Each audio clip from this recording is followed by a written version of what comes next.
So let me jump in with a couple questions. And so I have my questions here. I'm not checking email. I'm actually, these are all my questions, just to clarify.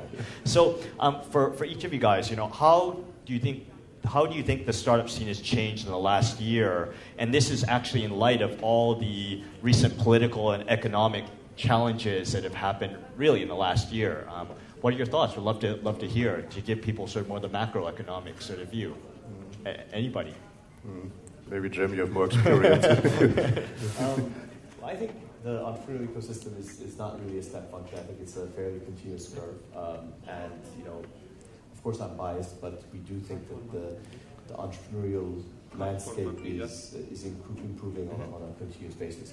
I think what's changed over the last few years, interestingly, I was thinking about this morning, looking at the questions, Istanbul is now developing as a bit of a hub for the region. I think Startup Turkey this year is an example of that. We'll probably have more regional participation this year than we've ever had here. Of course, the local ecosystem is trying to make itself more visible. There are more conferences, etc. As a result, there's more capital interest in the market, more investors, which means that entrepreneurs from the region are flocking here and starting to compete with Turkish startups for the investor attention, sometimes for pieces of the local market. So in a way, I think it's getting more competitive here, which I think is actually great for the Turkish ecosystem. I think it inspires the best entrepreneurs to perform better, to strive higher. So it's become a more competitive environment, in my opinion. I think I'm just observing from the investor side, there's a lot of more professionalism coming in. So when I started 2 years ago, there are investors, angel investors, but it was more like individual support, and we had the first 1 or 2 angel networks which were in the market. The business angels were a very early mover. Then Burak has done groundbreaking work in Ituhum. But now it's changed. The government realized that there is something which can be done. There's a program now, you can get a licensed angel. I'm the first foreigner being a licensed angel. And I think now the market is splitting. There are angels which are really informal angels, acting a little bit in the operations, more like co-founders.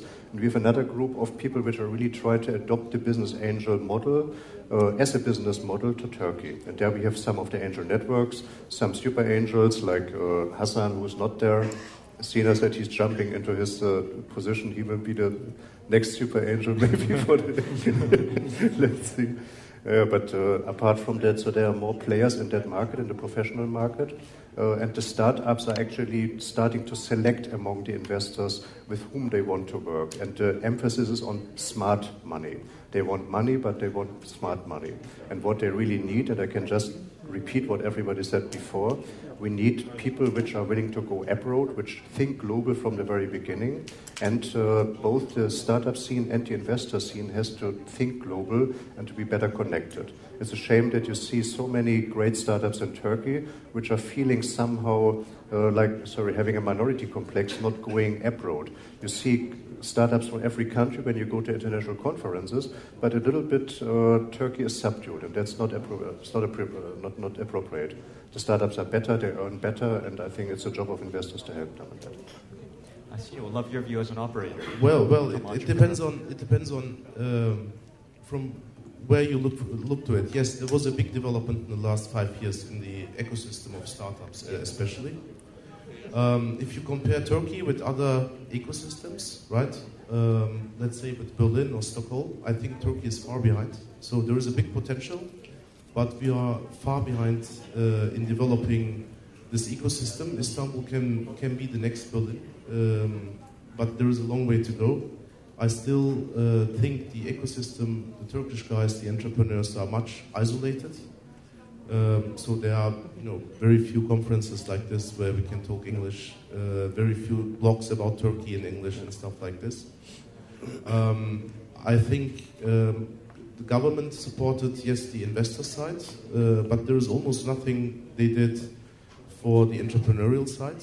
Look, if you want to hire somebody, or if you are an entrepreneur in non-Turkish, so you live in, let's say, in Jordan, and you would like to found your startup in Istanbul, this is almost impossible. It's extremely difficult.